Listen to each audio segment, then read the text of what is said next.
ਪਿਆਰੇ ਵਿਦਿਆਰਥੀਓ, ਸਵਾਗਤ ਹੈ ਤੁਹਾਡਾ ਮੇਰੇ YouTube ਚੈਨਲ ਸਾਹਿਤਿਕ ਜਾਣਕਾਰੀ ਤੇ। ਜੇ ਮੇਰੇ ਚੈਨਲ ਤੇ ਪਹਿਲੀ ਵਾਰ ਆਏ ਹੋ ਤਾਂ ਚੈਨਲ ਨੂੰ ਸਬਸਕ੍ਰਾਈਬ ਕਰੋ। ਇਸ ਤੋਂ ਪਹਿਲਾਂ ਆਪਾਂ ਮਿੱਥ ਕਥਾਵਾਂ ਪ੍ਰਹਲਾਦ ਭਗਤ ਤੇ ਨਲ ਦਮਯੰਤੀ ਬਾਰੇ ਪੜ੍ਹ ਚੁੱਕੇ ਹਾਂ। ਜੇ ਤੁਸੀਂ ਕਿਸੇ ਨੇ ਨਹੀਂ ਉਹ ਕਹਾਣੀ ਪੜ੍ਹੀ ਜਾਂ ਸੁਣੀ ਤਾਂ ਮੈਂ ਡਿਸਕ੍ਰਿਪਸ਼ਨ 'ਚ ਉਸ ਦਾ ਲਿੰਕ ਪਾ ਦਿਆਂਗੀ, ਤਾਂ ਖੋਲ੍ਹ ਕੇ ਪੜ੍ਹ ਲੈਣਾ। ਤੇ ਅੱਜ ਆਪਾਂ ਪਰੀ ਕਥਾਵਾਂ ਬਾਰੇ ਪੜ੍ਹਾਂਗੇ। ਪਰੀ ਕਥਾ ਵਿੱਚੋਂ ਪਹਿਲੀ ਕਥਾ ਆਪਾਂ ਨੀਲ ਕਮਲ ਪੜ੍ਹਦੇ ਹਾਂ। ਚਲੋ ਸ਼ੁਰੂ ਕਰਦੇ ਹਾਂ। ਕਿਸੇ ਸ਼ਹਿਰ ਵਿੱਚ ਰਹਿੰਦਾ ਇੱਕ ਸੁਦਾਗਰ ਜਦੋਂ ਵਪਾਰ ਕਰਨ ਲਈ ਤੁਰਨ ਲੱਗਾ ਤਾਂ ਉਸ ਦੀ ਪਤਨੀ ਨੇ ਪੁੱਛਿਆ ਕਿ ਉਸ ਦੇ ਜਾਣ ਪਿੱਛੋਂ ਉਸ ਦੀ ਸੁੱਖ ਸਾਂਦ ਦਾ ਕਿਵੇਂ ਪਤਾ ਲੱਗੇਗਾ। ਤਾਂ ਸੁਦਾਗਰ ਨੇ ਆਪਣੀ ਪਤਨੀ ਨੂੰ ਇੱਕ ਚਮਕਦੀ ਛੁਰੀ ਦੇ ਕੇ ਕਿਹਾ ਕਿ ਜੇ ਇੰਝ ਹੀ ਚਮਕਦੀ ਰਹੀ ਤਾਂ ਉਹ ਸਮਝੇ ਕਿ ਉਹ ਠੀਕ ਹੈ।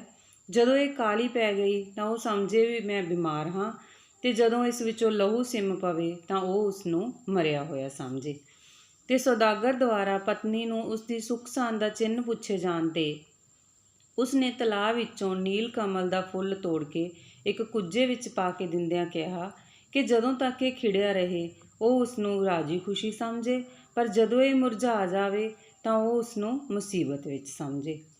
ਸੁਦਾਗਰ ਵਪਾਰ ਕਰਨ ਲਈ ਹੀਰੇ ਮੋਤੀ ਲੈ ਕੇ ਜਦੋਂ ਦੂਜੇ ਦੇਸ਼ ਪੁੱਜਾ ਤਾਂ ਹੀਰੇ ਮੋਤੀ ਦੇਖ ਕੇ ਰਾਜੇ ਨੇ ਕੁੱਜੇ ਵਿੱਚ ਪਾਣੀ ਤੋਂ ਬਿਨਾਂ ਤਾਜ਼ੇ ਕਮਲ ਫੁੱਲ ਨੂੰ ਦੇਖ ਕੇ ਹੈਰਾਨੀ ਪ੍ਰਗਟਾਈ।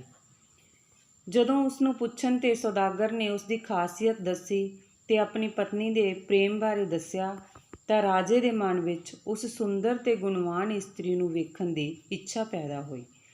ਜਦੋਂ ਰਾਜੇ ਨੇ ਵਜ਼ੀਰ ਨੂੰ ਆਪਣੀ ਇੱਛਾ ਪੂਰੀ ਕਰਨ ਲਈ ਕਿਹਾ ਤਾਂ ਵਜ਼ੀਰ ਨੇ ਇੱਕ ਤਾਂ ਸੁਦਾਗਰ ਨੂੰ ਹੋਰ 6 ਮਹੀਨੇ ਆਪਣੇ ਰਾਜ ਵਿੱਚ ਰਹਿਣ ਲਈ ਮਜਬੂਰ ਕਰ ਲਿਆ, ਅਤੇ ਦੂਸਰੇ ਉਸ ਨੇ 2 ਫਫੇ ਕੁੱਟਣੀਆਂ ਦੇ ਜ਼ਿੰਮੇ ਸੁਦਾਗਰ ਦੀ ਪਤਨੀ ਨੂੰ ਰਾਜੇ ਕੋਲ ਲਿਆਉਣ ਦਾ ਕੰਮ ਲਾਇਆ।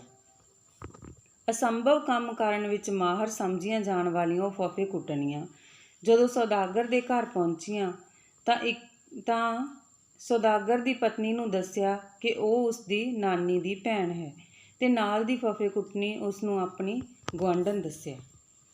ਸੁਦਾਗਰ ਦੀ ਸਿਆਣੀ ਪਤਨੀ ਨੇ ਕਿਹਾ ਕਿ ਉਸ ਨੂੰ ਅੱਗੇ ਤਾਂ ਕਦੇ ਵੇਖਿਆ ਨਹੀਂ।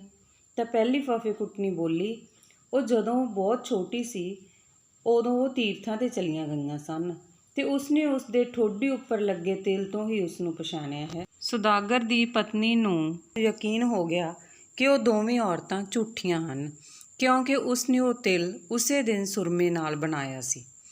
ਪਰ ਉਸਨੇ ਹੁਸ਼ਿਆਰੀ ਨਾਲ ਫਫੇ ਕੁੱਟਣੀਆਂ ਦੀ ਪ੍ਰਾਹੁਣਚਾਰੀ ਕਰਦਿਆਂ ਉਹਨਾਂ ਨੂੰ ਸਾਗ ਵਿੱਚ ਭੰਗ ਖਵਾ ਦਿੱਤੀ, ਜਿਸ ਦਾ ਨਸ਼ਾ ਚੜ੍ਹਨ 'ਤੇ ਉਹ ਆਪਣੇ ਮੰਤਵ ਬਾਰੇ ਸੱਚ ਬੋਲਣ ਲੱਗੀਆਂ ਅਤੇ ਕਹਿਣ ਲੱਗੀਆਂ ਕਿ ਉਹ ਸੁਦਾਗਰ ਦੀ ਪਤਨੀ ਨੂੰ ਲਿਜਾ ਕੇ ਰਾਜੇ ਤੋਂ ਭਾਰੀ ਇਨਾਮ ਪ੍ਰਾਪਤ ਕਰਨਗੀਆਂ। ਜਦੋਂ ਉਹ ਨਸ਼ੇ ਵਿੱਚ ਘੂਕ ਸੌਂ ਗਈਆਂ ਤਾਂ ਸੁਦਾਗਰ ਦੀ ਪਤਨੀ ਨੇ ਉਹਨਾਂ ਨੂੰ ਮੰਜੇ ਨਾਲ ਬੰਨ੍ਹ ਕੇ ਅੰਦਰਲੇ ਕੋਠੇ ਵਿੱਚ ਬੰਦ ਕਰ ਦਿੱਤਾ। ਉਹ ਉਹਨਾਂ ਨੂੰ ਭੰਗ ਦੇ ਪਕੌੜੇ ਖਵਾਉਂਦੀ ਰਹਿੰਦੀ ਅਤੇ ਉਹ ਘੂਕ ਸੁੱਤੀਆਂ ਰਹਿੰਦੀਆਂ। ਫਫੇ ਕੁੱਟਣੀਆਂ ਦੇ ਕਈ ਦਿਨ ਵਾਪਸ ਨਾ ਪਰਤਣ 'ਤੇ ਰਾਜੇ ਨੇ 2 ਠੱਗਾਂ ਨੂੰ ਸੁਦਾਗਰ ਦੀ ਪਤਨੀ ਨੂੰ ਲਿਆਉਣ ਦਾ ਕੰਮ ਸੌਂਪਿਆ।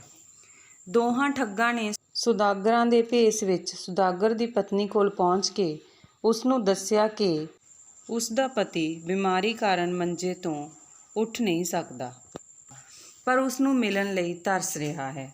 ਸੁਦਾਗਰ ਦੀ ਪਤਨੀ ਨੇ ਅੰਦਰ ਜਾ ਕੇ ਛੁਰੀ ਨੂੰ ਚਮਕਦਿਆਂ ਦੇਖਿਆ ਤਾਂ ਉਹ ਸਮਝ ਗਈ ਕਿ ਇਹ ਦੋਵੇਂ ਬੰਦੇ ਝੂਠੇ ਹਨ। ਉਸਨੇ ਉਹਨਾਂ ਦੀ ਆਓ ਭਗਤ ਕਰਦਿਆਂ ਉਹਨਾਂ ਨੂੰ ਭੰਗ ਦੇ ਪਕੌੜੇ ਖਵਾ ਕੇ ਘੂਕ ਸੁਲਾ ਦਿੱਤਾ ਅਤੇ ਫਿਰ ਉਹਨਾਂ ਨੂੰ ਦੂਸਰੀ ਕੋਠੜੀ ਵਿੱਚ ਬੰਦ ਕਰ ਦਿੱਤਾ। ਇੱਕ ਦਿਨ ਵਿਅਰਥ ਉਡੀਕ ਕਰਨ ਮਗਰੋਂ ਰਾਜੇ ਨੇ ਵਜ਼ੀਰ ਨਾਲ ਸਲਾਹ ਕੀਤੀ ਅਤੇ ਦੋਵੇਂ ਸੁਦਾਗਰ ਦੇ ਘਰ ਪੁੱਜੇ। ਸੁਦਾਗਰ ਦੀ ਪਤਨੀ ਨੇ ਬੂਹਾ ਖੋਲ੍ਹਿਆ ਅਤੇ ਉਹ ਕਹਿਣ ਲੱਗੇ ਕਿ ਉਹ ਸੁਦਾਗਰ ਦੀ ਪਤਨੀ ਨੂੰ ਮਿਲਣ ਆਏ ਹਨ। ਸੁਦਾਗਰ ਦੀ ਪਤਨੀ ਕਹਿਣ ਲੱਗੀ ਕਿ ਉਹ ਉਸ ਦੀ ਦਾਸੀ ਹੈ, ਉਹ ਬੈਠ ਕੇ ਭੋਜਨ ਛਕਣ ਫਿਰ ਮਾਲਕਣ ਨੂੰ ਮਿਲ ਲੈਣ। ਇਸ ਪਿੱਛੋਂ ਉਹ ਉਹਨਾਂ ਨੂੰ ਰੋਟੀ ਖਵਾਉਣ ਲੱਗੀ, ਅਤੇ ਜਦੋਂ ਵੀ ਕੋਈ ਚੀਜ਼ ਸਬਜ਼ੀ ਜਾਂ ਰੋਟੀ ਲੈ ਕੇ ਆਉਂਦੀ ਤਾਂ ਭੇਸ ਵਟਾ ਕੇ ਆਉਂਦੀ। ਰਾਜਾ ਅਤੇ ਵਜ਼ੀਰ ਸਮਝਣ ਲੱਗੇ ਕਿ ਸੁਦਾਗਰ ਦੀ ਪਤਨੀ ਦੀਆਂ ਕਈ ਦਾਸੀਆਂ ਹਨ। ਜਦੋਂ ਉਹ ਤੀਜੀ ਵਾਰੀ ਆਈ ਤਾਂ ਵਜ਼ੀਰ ਉਸ ਨੂੰ ਕਹਿਣ ਲੱਗਾ ਕਿ ਤੁਹਾਡੀਆਂ ਸਭ ਦੀਆਂ ਸ਼ਕਲਾਂ ਬਹੁਤ ਮਿਲਦੀਆਂ ਹਨ। ਤਾਂ ਉਹ ਕਹਿਣ ਲੱਗੀ, ਤਿੰਨੇ ਭੈਣਾਂ ਅਸੀਂ ਸੁਦਾਗਰ ਦੀ ਪਤਨੀ ਦੀਆਂ ਦਾਸੀਆਂ ਹਾਂ। ਵਜ਼ੀਰ ਕਹਿਣ ਲੱਗਾ ਕਿ ਜੇਕਰ ਉਹ ਸੁਦਾਗਰ ਦੀ ਪਤਨੀ ਨੂੰ ਰਾਜੇ ਦੇ ਮਹਿਲਾਂ ਵਿੱਚ ਲਿਜਾਣ ਲਈ ਉਹਨਾਂ ਦੀ ਮਦਦ ਕਰੇ ਤਾਂ ਉਹ ਉਸ ਨੂੰ ਬਹੁਤ ਸਾਰਾ ਇਨਾਮ ਦੇਣਗੇ। ਸੁਦਾਗਰ ਦੀ ਪਤਨੀ ਨੇ ਕਿਹਾ ਕਿ ਇਹ ਕੰਮ ਮੁਸ਼ਕਿਲ ਨਹੀਂ, ਪਰ ਉਹ ਇੱਕ ਵੱਡਾ ਸਾਰਾ ਡੋਲਾ ਤਿਆਰ ਕਰਨ ਜਿਸ ਵਿੱਚ ਮਾਲਕਨ ਤੇ ਉਹ ਤਿੰਨੇ ਬੈਠ ਸਕਣ, ਪਰ ਸ਼ਰਤ ਇਹ ਹੋਵੇਗੀ ਕਿ ਉਹ ਮਹਿਲਾਂ ਤੋਂ ਉਰੇ ਰਾਹ ਵਿੱਚ ਨਾ ਡੋਲਾ ਰੋਕਣ ਤੇ ਨਾ ਹੀ ਮਾਲਕਨ ਨੂੰ ਬੁਲਾਉਣ। ਵਜ਼ੀਰ ਨੇ ਡੋਲਾ ਤਿਆਰ ਕਰਾ ਲਿਆਂਦਾ। ਸੁਦਾਗਰ ਦੀ ਪਤਨੀ ਨੇ ਡੋਲਾ ਵਿਹੜੇ ਵਿੱਚ ਰਖਾ ਕੇ ਰਾਜੇ ਤੇ ਵਜ਼ੀਰ ਨੂੰ ਬਾਹਰ ਭੇਜ ਦਿੱਤਾ ਤੇ ਅੰਦਰੋਂ ਦੋਹਾਂ ਫਾਫੇ ਕੁੱਟਣੀਆਂ ਤੇ ਦੋਹਾਂ ਠੱਗਾਂ ਨੂੰ ਭੰਗ ਦੇ ਪਕੌੜਿਆਂ ਨਾਲ ਬੇਹੋਸ਼ ਕਰਕੇ ਉਹਨਾਂ ਦੇ ਮੂੰਹ ਸਿਰ ਮੁੰਨ ਕੇ ਕਾਲਖ ਮਲ ਕੇ ਮੂੰਹ ਤੇ ਹੱਥ ਪੈਰ ਬੰਨ੍ਹ ਕੇ ਤੇ ਡੋਲੇ ਵਿੱਚ ਸੁੱਟ ਕੇ ਚੰਗੀ ਤਰ੍ਹਾਂ ਬੰਦ ਕਰ ਦਿੱਤਾ।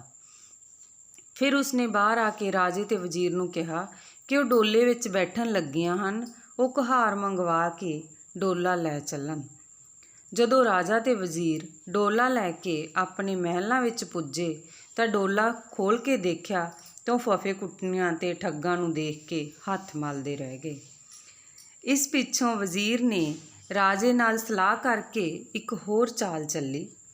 ਉਸਨੇ ਸੁਦਾਗਰ ਨੂੰ ਕਿਹਾ ਕਿ ਰਾਜਾ ਉਸ ਉੱਪਰ ਬਹੁਤ ਖੁਸ਼ ਹੈ ਤੇ ਉਹ ਉਸ ਨੂੰ ਆਪਣਾ ਮੰਤਰੀ ਬਣਾਉਣਾ ਚਾਹੁੰਦਾ ਹੈ, ਜਿਸ ਕਰਕੇ ਉਸ ਨੂੰ ਉਹ ਉੱਥੇ ਹੀ ਰਹਿਣਾ ਪਵੇਗਾ ਤੇ ਆਪਣੀ ਪਤਨੀ ਨੂੰ ਵੀ ਉਹ ਉੱਥੇ ਹੀ ਲੈ ਆਵੇ। ਸੁਦਾਗਰ ਨੇ ਜਦੋਂ ਘਰ ਆ ਕੇ ਆਪਣੀ ਪਤਨੀ ਨੂੰ ਇਹ ਗੱਲ ਦੱਸੀ ਤਾਂ ਉਸਨੇ ਕਿਹਾ ਕਿ ਇਸ ਵਿੱਚ ਰਾਜੇ ਦੀ ਕੋਈ ਚਾਲ ਹੈ, ਪਰ ਉਸ ਦੇ ਸਿਰ ਉੱਤੇ ਮੰਤਰੀ ਬਣਨ ਦਾ ਭੂਤ ਸਵਾਰ ਸੀ, ਜਿਸ ਕਰਕੇ ਉਸਨੇ ਇੱਕ ਨਾ ਮੰਨੀ ਤੇ ਪਤਨੀ ਨੂੰ ਲੈ ਕੇ ਰਾਜੇ ਦੇ ਮਹਿਲਾਂ ਦੇ ਨੇੜੇ ਇੱਕ ਹਵੇਲੀ ਵਿੱਚ ਆ ਗਿਆ। ਕੁਝ ਦਿਨਾਂ ਮਗਰੋਂ ਰਾਜੇ ਦੀ ਇੱਛਾ ਪੂਰੀ ਕਰਨ ਲਈ ਵਜ਼ੀਰ ਨੇ ਸੁਦਾਗਰ ਨੂੰ ਕਿਹਾ ਕਿ ਉਹ ਰਾਜੇ ਨੂੰ ਇੱਕ ਚੀਜ਼ ਦੀ ਬਹੁਤ ਲੋੜ ਹੈ, ਜਿਸ ਦਾ ਨਾਂ ਕੁਝ ਹੈ, ਉਹ ਕਿਤਿਓਂ ਲੈ ਕੇ ਆਵੇ। ਸੁਦਾਗਰ ਨੂੰ ਗੱਲ ਦੀ ਸਮਝ ਨਾ ਲੱਗੀ, ਪਰ ਜਦੋਂ ਉਸਨੇ ਆਪਣੀ ਪਤਨੀ ਨਾਲ ਗੱਲ ਕੀਤੀ ਤਾਂ ਉਹ ਰਾਜੇ ਦੀ ਚਾਲ ਸਮਝ ਗਈ। ਉਸਨੇ ਆਪਣੇ ਪਤੀ ਨਾਲ ਮਿਲ ਕੇ ਘਰ ਵਿੱਚ 2 ਟੋਏ ਪੁੱਟੇ, ਇੱਕ ਵਿੱਚ ਗੁੜ ਦਾ ਸ਼ੀਰਾ ਭਰ ਦਿੱਤਾ ਤੇ ਦੂਜੇ ਵਿੱਚ ਪੰਛੀਆਂ ਦੇ ਖੰਭ। ਫਿਰ ਉਸਨੇ ਆਪਣੇ ਪਤੀ ਨੂੰ ਕਿਹਾ ਕਿ ਉਹ ਬਾਹਰ ਜਾ ਕੇ ਸਭ ਨੂੰ ਦੱਸ ਦੇਵੇ ਕਿ ਉਹ ਕੁਝ ਲੈਣ ਲਈ ਕਿਸੇ ਹੋਰ ਦੇਸ਼ ਜਾ ਰਿਹਾ ਹੈ। ਉਂਝ ਉਹ ਦਿਨ ਭਰ ਬਾਹਰ ਜੰਗਲ ਵਿੱਚ ਰਹਿ ਕੇ ਰਾਤੀਂ ਘਰ ਆ ਕੇ ਸੌਂ ਜਾਇਆ ਕਰੇ। ਪਹਿਲੇ ਹੀ ਦਿਨ ਰਾਜੇ ਨੂੰ ਪਤਾ ਲੱਗ ਗਿਆ ਕਿ ਸੁਦਾਗਰ ਕਿਸੇ ਹੋਰ ਦੇਸ਼ ਨੂੰ ਚਲਾ ਗਿਆ ਹੈ। ਰਾਤ ਨੂੰ ਉਹ ਸੁਦਾਗਰ ਦੇ ਘਰ ਪੁੱਜਾ ਤੇ ਉਸ ਦੀ ਪਤਨੀ ਨੂੰ ਕਹਿਣ ਲੱਗਾ ਕਿ ਉਹ ਉਸ ਦੀ ਸੁੱਖ ਸੰਦ ਪੁੱਛਣ ਆਇਆ ਹੈ। ਸੁਦਾਗਰ ਦੀ ਪਤਨੀ ਨੇ ਉੱਪਰੋਂ ਖੁਸ਼ੀ ਜ਼ਾਹਰ ਕੀਤੀ ਤੇ ਉਸ ਨੂੰ ਪਾਣੀ ਆਦਿ ਪਿਲਾਉਣ ਲੱਗੀ। ਇੰਨੇ ਨੂੰ ਸੁਦਾਗਰ ਨੇ ਦਰਵਾਜ਼ਾ ਖੜਕਾ ਕੇ ਕਿਹਾ ਕਿ ਉਹ ਆਪਣੀ ਤਲਵਾਰ ਭੁੱਲ ਗਿਆ ਸੀ, ਇਸ ਕਰਕੇ ਮੁੜ ਆਇਆ ਹੈ। ਜਦੋਂ ਸੁਦਾਗਰ ਦੀ ਪਤਨੀ ਬੂਹਾ ਖੋਲ੍ਹਣ ਲੱਗੀ ਤਾਂ ਰਾਜੇ ਨੇ ਕਿਹਾ ਕਿ ਉਹ ਉਸ ਨੂੰ ਕਿਧਰੇ ਲੁਕਾ ਦੇਵੇ, ਨਹੀਂ ਤਾਂ ਉਸ ਦੀ ਬੜੀ ਬਦਨਾਮੀ ਹੋਵੇਗੀ। ਸੁਦਾਗਰ ਦੀ ਪਤਨੀ ਦੇ ਕਹਿਣ ਤੇ ਜਦੋਂ ਉਹ ਸ਼ੀਰੇ ਵਾਲੇ ਟੋਏ ਵਿੱਚ ਵੜਿਆ ਤਾਂ ਉਸ ਦਾ ਸਰੀਰ ਸ਼ੀਏ ਨਾਲ ਲਿਬੜ ਗਿਆ। ਜਦੋਂ ਉਹ ਘਬਰਾ ਕੇ ਬਾਹਰ ਨਿਕਲਿਆ ਤਾਂ ਸੁਦਾਗਰ ਦੀ ਪਤਨੀ ਨੇ ਉਸ ਨੂੰ ਖੰਭਾਂ ਵਾਲੇ ਟੋਏ ਵਿੱਚ ਧੱਕ ਦਿੱਤਾ ਤੇ ਨਾਲ ਹੀ ਦਰਵਾਜ਼ਾ ਖੋਲ੍ਹ ਦਿੱਤਾ। ਉਹ ਆਪਣੇ ਪਤੀ ਨੂੰ ਕਹਿਣ ਲੱਗੀ ਕਿ ਉਸ ਨੂੰ ਬਾਹਰ ਜਾਣ ਦੀ ਲੋੜ ਨਹੀਂ, ਕਿਉਂਕਿ ਕੁਝ ਫੜ ਲਿਆ ਹੈ। ਦੋਹਾਂ ਨੇ ਰਾਜੇ ਨੂੰ ਖੰਭਾਂ ਵਾਲੇ ਟੋਏ ਵਿੱਚੋਂ ਬਾਹਰ ਕੱਢਿਆ। ਸਰੀਰ ਉੱਪਰ ਬਹੁਤ ਸਾਰੇ ਖੰਭ ਚਿੰਬੜੇ ਹੋਣ ਕਰਕੇ ਰਾਜਾ ਪਛਾਣ 'ਚ ਨਹੀਂ ਸੀ ਆਉਂਦਾ ਤੇ ਰਾਜਾ ਡਰਦਾ ਮਾਰਾ ਬੋਲਿਆ ਵੀ ਨਾ। ਸੁਦਾਗਰ ਦੀ ਪਤਨੀ ਨੇ ਰਾਜੇ ਦੇ ਗਲ ਵਿੱਚ ਰੱਸਾ ਪਾ ਕੇ ਕਿਹਾ ਕਿ ਉਸ ਨੂੰ ਵਜ਼ੀਰ ਦੇ ਹਵਾਲੇ ਕਰ ਆਈ। ਜਾਣੀ ਉਹਨੇ ਸੁਦਾਗਰ ਨੂੰ ਕਹਿ ਤਾ ਵੀ ਤੂੰ ਇਹਨੂੰ ਲੈ ਜਾ ਤੇ ਵਜ਼ੀਰ ਦੇ ਹਵਾਲੇ ਕਰ ਆ। ਸੁਦਾਗਰ ਨੇ ਇਵੇਂ ਹੀ ਕੀਤਾ ਤੇ ਵਜ਼ੀਰ ਨੂੰ ਕੁਝ ਸੌਂਪ ਕੇ ਆਪ ਘਰ ਆ ਗਿਆ। ਰਾਜਾ ਉੱਚੀ ਉੱਚੀ ਰੋਣ ਲੱਗ ਪਿਆ। ਵਜ਼ੀਰ ਨੇ ਰਾਜੇ ਨੂੰ ਪਛਾਣ ਲਿਆ।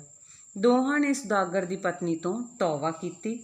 ਦੂਜੇ ਦਿਨ ਸੁਦਾਗਰ ਨੇ ਰਾਜੇ ਦੇ ਦਰਬਾਰ ਵਿੱਚ ਜਾ ਕੇ ਦੱਸਿਆ ਕਿ ਉਸਨੇ ਵਜ਼ੀਰ ਨੂੰ ਕੁਝ ਸੌਂਪ ਦਿੱਤਾ ਹੈ। ਰਾਜੇ ਨੇ ਕਿਹਾ ਕਿ ਉਸਨੇ ਕੁਝ ਦੇਖ ਲਿਆ ਹੈ। ਉਸਨੇ ਸੁਦਾਗਰ ਨੂੰ ਬਹੁਤ ਸਾਰਾ ਧਨ ਦਿੱਤਾ। ਸੁਦਾਗਰ ਨੇ ਰਾਜੇ ਨੂੰ ਕਿਹਾ ਕਿ ਉਹ ਉਸਦੇ ਘਰ ਚਰਨ ਪਾਏ। ਵਜ਼ੀਰ ਬੋਲਿਆ ਕਿ ਰਾਜਾ ਸਾਹਿਬ ਨੇ ਕਿਸੇ ਦੇ ਵੀ ਘਰ ਨਾ ਜਾਣ ਦੀ ਕਸਮ ਖਾਧੀ ਹੋਈ ਹੈ। ਇਹ ਸੀਗੀ ਜੀ ਕਹਾਣੀ ਨੀਲ ਕਮਲ। ਇਸ ਨੂੰ ਧਿਆਨ ਨਾਲ ਸੁਣੋ ਤੇ ਯਾਦ ਕਰੋ ਤੇ ਚੈਨਲ ਨੂੰ ਸਬਸਕ੍ਰਾਈਬ ਜ਼ਰੂਰ ਕਰਿਓ ਤੇ ਇੱਕ ਲਾਈਕ ਤੇ ਸ਼ੇਅਰ ਜ਼ਰੂਰ ਕਰਨੀ ਹੈ ਇਹ ਕਹਾਣੀ ਸਭ ਨੇ।